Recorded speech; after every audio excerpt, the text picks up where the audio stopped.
आपको बता दें कि इंतखाबी नताइज बता रहे हैं PTI का मुल्की मसाइल पिछली हुकूमतों पर डालने का बयानिया जो है अब अवाम मानने को तैयार नहीं, और अगर हुकूमत ने अब भी सिंध दुरुस्त ना की तो 2023 में भी ऐसे ही नताइज का सामना करना पड़ सकता है। मतलब होने को तो कुछ भी हो सकता है। तो अभी से जरा अच्छा, इस पे मौलाना फजलुर रहमान का भी बड़ा दिलचस्प तबसरा सामने आया है, क्योंकि आपको पता है पाकिस्तान तहरीक इंसाफ के हवाले से बात की जा रही कि ठीक है 18 में तो BRT भी मुकम्मल नहीं थी, अब तो वो भी डिलीवर हो गई है।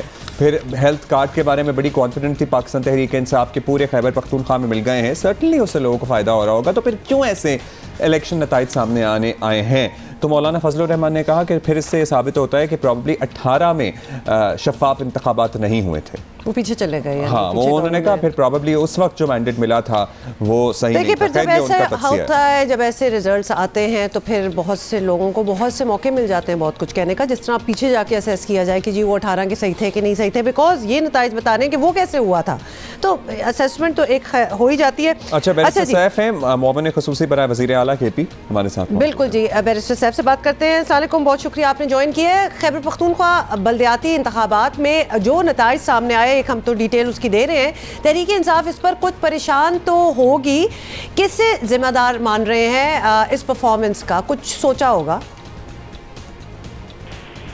तहरीक इंसाफ बिल्कुल परेशान नहीं है। तहरीक इंसाफ एक मैच्योर पॉलिटिकल पार्टी है। इंतखाबात सियासी अमल का हिस्सा होते हैं और इंतखाबात में हार जीत भी सियासी अमल का हिस्सा होती है। मैं समझता हूँ कि अगर जो सेटबैक कुछ थोड़ा बहुत PTI को हुआ है और कुछ सीटें PTI ने लूज की हैं, तो ये कोई ऐसा इर्रेपरेबल लॉस या डैमेज नहीं है जो रिकवर नहीं हो सकता। बल्दियाती इंतखाबात की जो मैकेनिक्स हैं वो आम इंतखाबात से थोड़ी मुख्तलिफ होती हैं, क्योंकि ये इलाकाई लेवल पर और बिल्कुल निचली सतह पे इख्तियारात की मुंतकली का निज़ाम तश्कील देता है।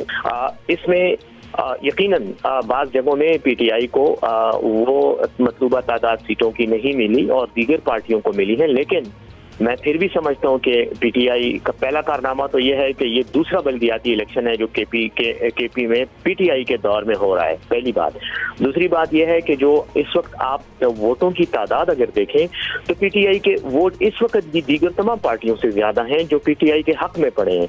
और तीसरी बात यह है कि PTI के मुकाबले में यकीनन JUI की कुछ नशिस्तें ज्यादा आई हैं, लेकिन बहुत ही नैरो मार्जिन या फर्क है दोनों पार्टियों में। बैरिस्टर साहब, एक तरफ महंगाई की बात कर रहे हैं तो महंगाई की अमूमी जिम्मेदारी वैसे यही समझा जाता है कि वफाकी मुशीर ख़जाना पे ही आयद होती है, वफाकी वज़ीर कह लें या मुशीर कह लें। अब उन्हीं को आपने अपनी असम्बली का नुमाइंदा बनाकर सेनेटर मुंतखब करा दिया है, तो अवाम को क्या मैसेज जाएगा? आप समझते हैं कि this may give a wrong message to the people? अब अगर कोई महंगाई करने का जिम्मेदार जैसे आवाम समझते हैं वो उनके नुमाइंदे के तौर पर सेनेट में मौजूद होगा, तो is this the right thing to do? देखें, पहली बात तो यह है कि शौकत तरीन साहब जो आज सेनेटर मुंतखब हुए हैं, महंगाई के वो हरगिज़ जिम्मेदार नहीं है, बल्कि वो तो कोशिश कर रहे हैं कि इन मुश्किल हालात में ग्लोबल इकोनॉमिक क्राइसिस है उसमें वो पाकिस्तान की मईशत को संभालने की कोशिश कर रहे हैं। मैं ये समझता हूँ कि कोई भी माशियात का तालिब इल्म जो इस वक्त आलमी मईशत पे नज़र रखता है वो यही बात करेगा कि महंगाई की वजह बैनुल-अक़वामी हालात हैं जिनकी में कोरोना सर फहरिस्त है, जिसकी वजह से सप्लाई चेन मुतासिर हुई, जिसकी वजह से पैदावार मुतासिर हुई और जिसकी वजह से दुनिया के तमाम ममालिक में एक बड़ी हद तक जो है वो मसाइल का सामना करना पड़ा। महंगाई भी उन वजूहात की वजह से है।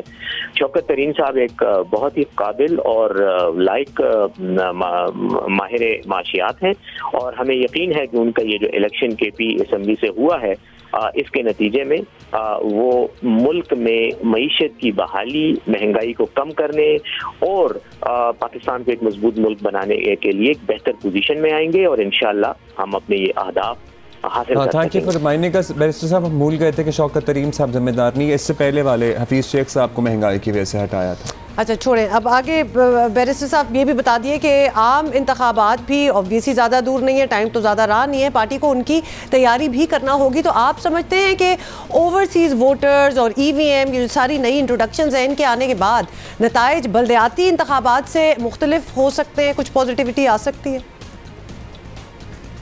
जी देखें, ईवीएम तो एक बहुत ही अहम पेशरफ्त है, कानून साजी हो चुकी है, सिर्फ उसकी इम्प्लीमेंटेशन बाकी है और इलेक्शन कमीशन ऑफ पाकिस्तान ने भी उसके लिए टेक्निकल एक्सपर्टीज जो हैं वो एक्वायर करना शुरू कर दी हैं।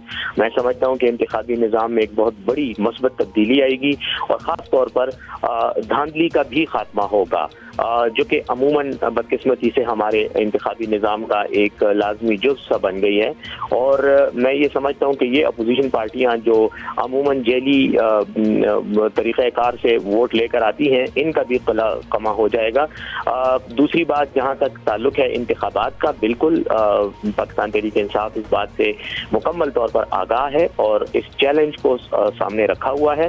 पार्टी की तंजीम भी जारी है और मैं ये KP के हवाले से तो मैं ये ज़रूर कहूँगा कि जो बल्दियाती इंतखाबात का हमें तजुर्बा हुआ है, जो इससे हमने सबक सीखे हैं, इंशाअल्लाह ये हमारे लिए बहुत ही मस्बत किरदार अदा करेंगे आइंदा आने वाले इलेक्शन में कामयाबी के लिए।